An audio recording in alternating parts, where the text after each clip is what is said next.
வெட்கப்பட்டு போவதில்லை,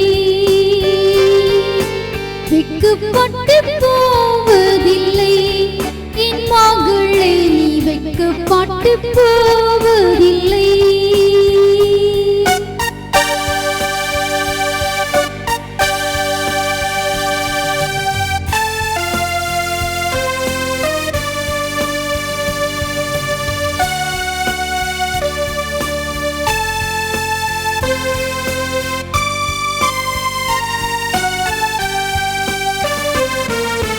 நஷ்டங்கள் வாழ்ந்தாலும்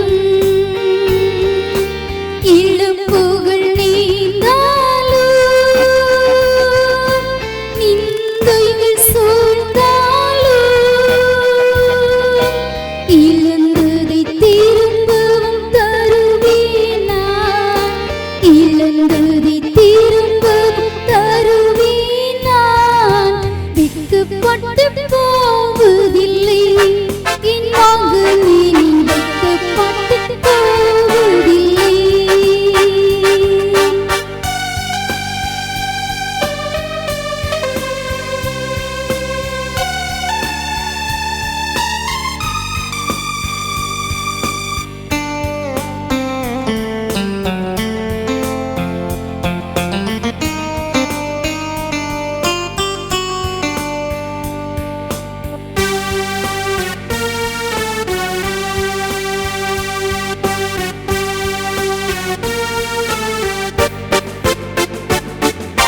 குடும்பமே இகழ்ந்தாலும் உறவுகள் பொழித்தாலும் உலகமே எதிர்த்தாலும் உன்னோடு என்றுமே இருப்பேன் நான், உன்னோடு என்றுமே இருப்பேன் நான். வெட்கப்பட்டு போவதில்லை என் மகனே நீ வெட்கப்பட்டு போவதில்லை.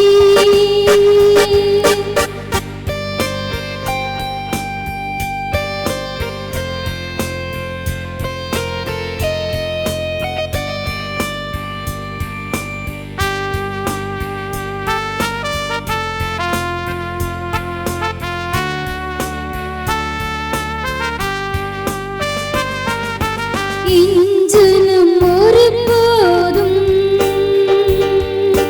வெட்கப்பட்டு போவதில்லை, வெட்கத்திற்கு பதிலாக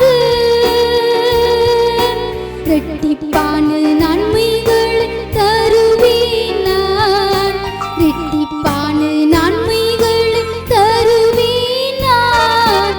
வெட்கப்பட்டு போவதில்லை என் மகனே நீ வெட்கப்பட்டு போவதில்லை, வெட்கப்பட்டு போவதில்லை என் மகளே நீ வெட்கப்பட்டு போவதில்லை.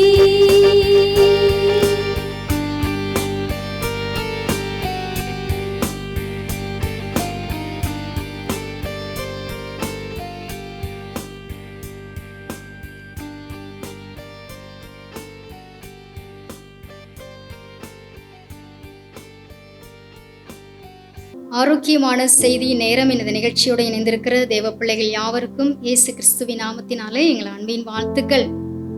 நான் எந்த காரியத்திலுமே இனி யாருக்கும் முன்பாகவும் வெட்கப்பட்டு போகக்கூடாது என்று சொல்லி விரும்புகிற உங்களுக்கு கர்த்தர் கொடுக்கிற வார்த்தை சங்கீதம் 31:1. கர்த்தாவே உம்மை நம்பி இருக்கிறேன், நான் ஒரு காலம் வெட்கம் அடையாதபடி செய்யும்.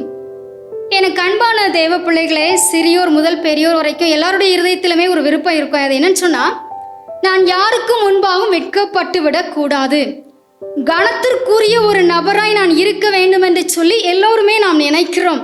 கண்டிப்பாக அந்த விருப்பத்தை கர்த்தர் நிறைவேற்றுவார். எப்போ? எல்லா காரியத்திற்குமே கர்த்தரை மட்டும் நம்பி இருக்கும் போது வெட்கப்படுத்தவே மாட்டார். ஹல்லேலூயா.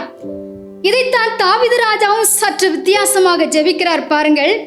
கர்த்தாவே உம்மை நம்பி இருக்கிறேன் என்று சொல்லி கர்த்தரையே நம்பி இருப்பது என்பது ஒரு வித்தியாசமான அனுபவம். எந்த ஒரு மனிதர்களையுமே நம்பாமல் கர்த்தரை மட்டும் நம்பி இருக்கும் போது நாம் சில வித்தியாசமான ருசிகரமான அனுபவங்களுக்குள் நடத்தப்படுவோம். அது ஒரு கடினமான காரியமாகத்தான் இருக்கும். உண்மையை நம்பி இருப்பதால் ஒரு காலம் வெட்கப்பட்டு போகாதபடி செய்யும் என்று தாவீது ராஜாவும் அன்றைக்கு கர்த்தரிடம் உரிமையாக சொல்லுகிறார். கர்த்தரும் அந்த ஜெபத்திற்கு பதில் கொடுத்து தாவீது ராஜாவை அன்றைக்கு யாருக்கு முன்பாகவும் ஒரு காரியத்தில் கூட வெட்கப்படுத்தவே இல்லை. ஹல்லேலூயா. வெட்கப்பட்டு போகாதபடிக்கு அவரை சிறப்பாய் நடத்தினார். நாமும் மறைவாக ஏதோ ஒரு நபரை நம்பி ஏமாற்றப்பட்டு இன்றைக்கு வெட்கப்பட்டு இருக்கலாம். ஆனா இனி அப்படி இருக்காமல் கர்த்தரை மட்டும் நம்பி எந்த ஒரு காரியத்திலும் வெட்கப்பட்டு போகாமல் நம்முடைய ஜெய கிறிஸ்துவால் ஒவ்வொரு நாளும் நாம் ஜெயமாக நடத்தப்பட அழைக்கப்படுகிறோம். அப்படிப்பட்ட காரியத்தை நாம் விரும்பி நிறைவான நன்மைகளை பெற்றுக்கொள்வோம். ஆமென். God bless you. ஜெபிக்கலாம். நன்றி சொல்லுகிறோம் பரிசுத்த ஆவியானவரே. நாங்கள் உம்மை மட்டும் எங்களுடைய வாழ்க்கையிலே நம்பி நிறைவான நன்மைகளை பெற்று உம்முடைய நாமத்தை மகிமைப்படுத்த கிருபை தாரும். உம்முடைய கரத்திலே அர்ப்பணிக்கிறோம். இயேசுவின் நாமத்தில் ஜெபிக்கிறோம் எங்கள் நல்ல பிதாவே. ஆமென்.